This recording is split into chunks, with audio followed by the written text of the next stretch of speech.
At the end of Brunswick Court cul-de-sac, Carmel, Indiana, nestled between the house of an old man who gardened cucumbers and the house of a violinist who played for the Indianapolis Symphony, sat the childhood home of our protagonist. With bushels of knockout roses on the left, an embarrassingly big orange UT basketball hoop on the right, and mud pies speckled throughout the landscaping, the home was always bright, full of laughter, and smelling like an array of Hallmark candles. Inside that home, probably dancing on the fireplace hearth or getting stuck in trees, was me. Hi, I'm Caroline, and my story is kinda crazy. I wouldn't be sure where to start my story if it weren't for the beginning, so let's just go there. I was raised the oldest daughter of 3. There was my brother, the trickster middle son, and my sister, the young secret wild child. Running after us was my mom, the social butterfly that could do anything to help a family or friend, and my dad, smart as a whip, caring and loyal, wearing clip-on eyeglasses and telling stories that could never be less than 15 minutes. But my family was not just made up of the 5 of us. As the oldest son to a large Scot-Irish family, my dad's idea of kin or clan was indoctrinated into my soul from a young age. Family had no limits, whether it was through a house constantly packed with guests or through watching my parents' constant involvement in countless organizations and groups. I learned from a young age what it meant to open your arms to your neighbors, what it meant to share yourself with others. My parents worked tirelessly hard to offer their hearts, their talents, and their lives with anyone who needed it. While raising a happy household of 3 rowdy kids, they welcomed every part of our community. They worked hard, showing us, teaching us, and constantly surrounding us with many different parts of our world. From my grandfather's best friend from Queens, New York, who taught me lessons of his past while I covered him in costumes, or potentially the Irish band who sat on my bar in my basement telling me stories of traveling the world and meeting others. Or maybe it was my 7 aunts and uncles laughing around a plate of bagels and lox. I like to believe that I was raised by an array of community, that I've sort of become like a mosaic of them all.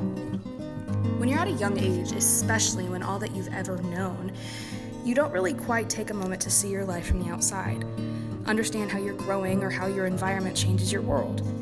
While I'd maybe be able to say now that my understanding was growing of how I love to have people around me, absorbing the lessons that I could learn from each of them, I can't truly say that I understood what a blessing it was to be part of such a tight-knit community. That was at least until the 5th grade, during what I truly believe was the height of my theater career and quite possibly the peak in terms of basketball talent, when my father, the anchor to how I was raised and the giver of my awful eyesight, was diagnosed with stage 4 adenocarcinoma of the lung, aka lung cancer. Our family was broken. We were paused. For the 2 years that my dad was sick, we were seemingly in limbo, just floating along, somehow managing to the next day without really knowing how. When I think back to that time in my life, I can't help but be overtaken with the community that got us through. Our fridge was never empty. My siblings never missed school. My parents never had to worry about anything but my dad's health in the moment. Looking back, I realized that was not an action that I can take for granted. It was our community that carried us through when we were weak. It was the people that my parents had touched throughout the years that gave us the ability to move through. After my dad's death in 2011, my mom, honestly not knowing what our next step was, moved us to this weird small town that I had never heard of. Swanee, Tennessee, she said, her favorite place when she was young, a castle on a hill. When we arrived on the plateau, I had no idea what to expect. Without my dad, without really knowing where or what this place was, and definitely not knowing my next move, we came into the community seemingly ready for anything. And here we were met with open arms. I fell into this community. I was welcomed in St. Andrews, Swanee, where I was first introduced to the many individuals and the countless opportunities that helped me learn who I was and shape me into who I was meant to be. It was here that I made the connection between my love for community, my drive for adventure, and my love for learning from every experience and person that I met along the way. From facilitating Blue Monarch events with my mom, setting up service trip dinners with Deb McGrath, building houses with Housing Swanee and Dixon, or traveling and working in Kingston, Jamaica, and the many experiences in between. The 5 years I lived in Swanee before college were spent growing what community service meant to me. I had found a new part of my family, and I wanted to do something to help give that back to them.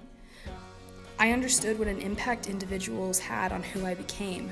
how their lessons and willingness to teach me made me passionate and motivated to do the same for others. From Deb McGrath and Kid Smith to Elizabeth Walker and the many Sewanee students in between, I was given such a drive to explore the world, to use my efforts to help someone else. When I made the decision to stay in Sewanee, I can't really say I remember much about applying to the Bonner program. I don't know why, but I can say the one thing I remember was sitting in the woods, of course, losing service and Wi-Fi, of course, in my phone interview with Robin. During that conversation, I remember how wonderful and warm I felt to know that there was a place in Sewanee's campus for me to continue that love for community involvement. Moving into the Bonner Leader program simply was what I was meant to do, the right step, something I guess that was so natural I just simply forgot about having to do it. For the past 4 years within the Bonner Canale program, I worked at Sewanee Elementary School, beginning my freshman year at a program named Well-Directed Curiosity, an after-school program that all of my St. Andrews friends and my youngest sister had attended. While they were in school, the program offered an opportunity to harbor a relationship between college and elementary school-aged kids. It gave my friends and my sister role models who they talked about even 10 years after, and it gave them the opportunity to grow in curiosity and explore the world through different lenses. It may be cheesy, but to me, WDC helped shape them into who they were, and that was exactly the kind of service I felt like I had been given when I was young and what I wanted to do for those. After a year of working at the site, I became the site leader and helped grow the program, revitalizing its goals and opening its doors to even more teachers and classes. Newly renamed Wednesday Wondering, the after-school program offered outdoor education, arts and crafts, mad science experiments, music, and so many more classes. Teachers differed from adults to college students who each shared their stories and their passions with the kids. They became role models, and ultimately, and most importantly to me, they developed a stronger bond between the ranging age groups of our community. Through my work at the site, I was able to experience the love and the laughter, the mentorship that I received when I was growing up. I could see the experience that I once had shape the kids that were there.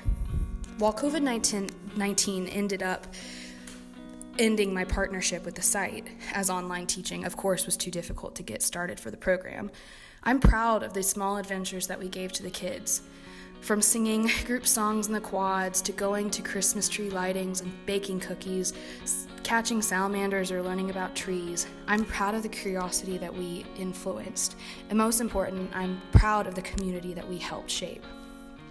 I'm so grateful for the Bonner Canale program and the full Office of Civic Engagement for giving me the site, and for the weekly meeting shenanigans, for teaching me way too many games to break the ice, for taps, and for cake when we remembered to log our hours, for giving me the opportunities to do what I love and help my community, from cleaning yards after tornadoes or planting lavender for St. Mary's, for introducing me to the Community Engagement House, where I've now lived for 2 years leading conversations and campus events, and for urging me to take my motivations further into the student body as the inter-sorority Vice President of Community Service.